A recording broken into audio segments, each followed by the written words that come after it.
যমুনায় মিটিংয়ে গেজেট প্রকাশ, কর্মচারীদের 1:4 অনুপাত ও কর্মকর্তাদের জন্য 1:6 অনুপাতে কার্যকর নবম পে স্কেল। অর্থ উপদেষ্টা। ভিডিওটি শুরু করার পূর্বে চ্যানেলটি সাবস্ক্রাইব করুন। অনুপাত আকারে 2 ধাপে সরকারি চাকরিজীবীদের জন্য নবম পে স্কেল কার্যকর ঘোষণা করা হল।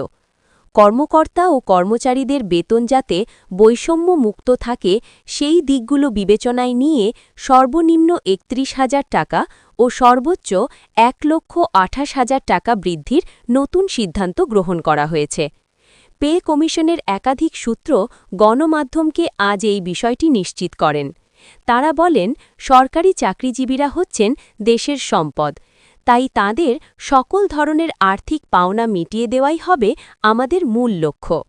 আমরা প্রধান উপদেষ্টার নির্দেশে নবম বেতন স্কেল বাস্তবায়নের চূড়ান্ত সিদ্ধান্ত নিয়েছি। প্রধান উপদেষ্টা যখন পে কমিশনের মূল দায়িত্ব হিসেবে রেখেছেন, তাই আমরা যথাযথ বাস্তবসম্মতভাবে বেতন বৃদ্ধির সুপারিশ করছি। ইতিমধ্যেই প্রধান উপদেষ্টা ও অর্থ উপদেষ্টার কাছে খসড়া জমা দেওয়া হয়েছে।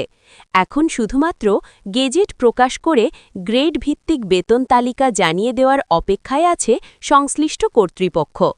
কোন গ্রেডের জন্য কত বেতন রাখা হবে এই বিষয়ে সবার মতামতের ওপর নির্ভর করে একটি তালিকা প্রস্তুত করা হয়েছে, যেখানে সর্বনিম্ন মূল্য বেসিক ৩১,০০০ টাকা ও সর্বোচ্চ ১,২৮,০০০ টাকা নির্ধারণ করা হয়।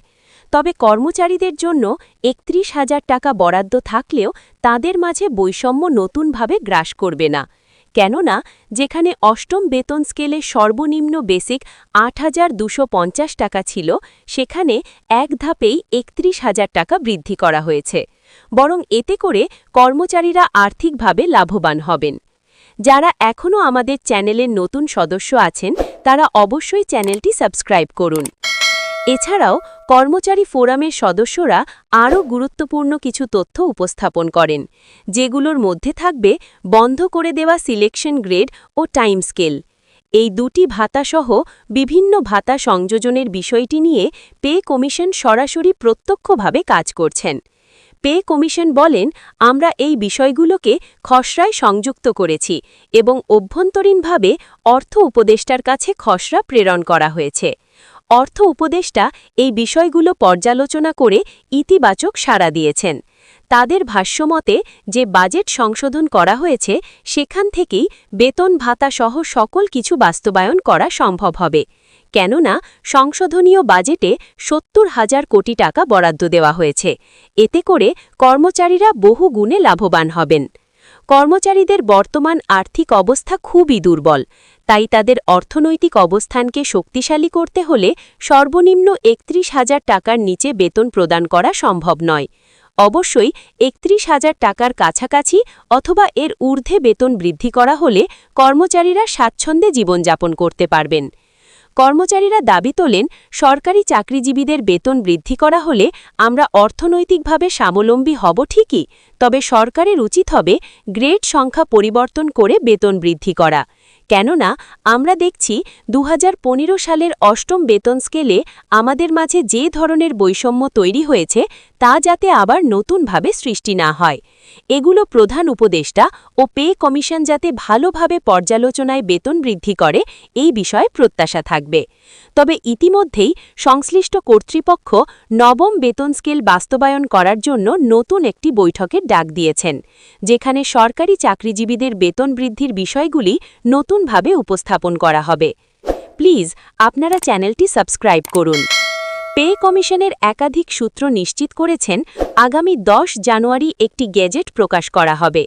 একই দিনে পে কমিশন তাদের খসড়া অর্থ উপদেষ্টার কাছে জমা দেবেন। এরপরেই অর্থ উপদেষ্টা গেজেট জারি করবেন। তারপর থেকেই সরকারি চাকরিজীবীরা পাবেন নবম বেতন স্কেলের আওতায় সকল ধরনের সুযোগ সুবিধা। কমিশন সংশ্লিষ্টরা জানিয়েছেন, গ্রেড সংখ্যা বেশি হওয়ায় বর্তমানে নিম্ন ধাপের কর্মচারীদের সঙ্গে উচ্চ ধাপের কর্মকর্তাদের বেতনের পার্থক্য অনেক বেশি। এই প্রকট বৈষম্য কমিয়ে একটি বাস্তবসম্মত সুপারিশ তৈরির কাজ চলছে। ইতিমধ্যেই ধাপে ধাপে সকল কাজ শেষ হয়েছে। এখন বিভিন্ন বিষয় বিশ্লেষণ করা বাকি। আগামী বৈঠকে এই বিষয়গুলো নিয়ে বিস্তর আলোচনা হবে। এখানেই বেতন বৃদ্ধির চূড়ান্ত দিক নির্দেশনা আসবে।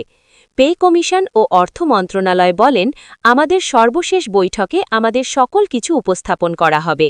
আমরা চাই কর্মচারীদের ও কর্মকর্তাদের বেতন এই মাস থেকেই কার্যকর করা হোক। যেহেতু কর্মচারীরা বিভিন্ন ধরনের বৈষম্য নিয়ে জীবনযাপন করছেন, তাই তাদের এই বৈষম্যগুলো দূর করে আর্থিক ক্ষতিসাধন করা জরুরি। ইতিমধ্যেই বিভিন্ন অর্থনীতিবিদদের সঙ্গে বেতন বৃদ্ধির বিষয় নিয়ে আলোচনা করা হয়েছে। তারা বলেন, সরকারি চাকরিজীবীদের বেতন বৃদ্ধি করা হলে তারা স্বাচ্ছন্দ্যে জীবনযাপন করতে পারবেন। এছাড়াও বাজার দরের মূল্যস্ফীতি যাতে বৃদ্ধি না পায় সেই বিষয়গুলো গুরুত্ব সহকারে পর্যালোচনায় রাখতে হবে। ভিডিওটি শেষ করার পূর্বে চ্যানেলটি সাবস্ক্রাইব করুন।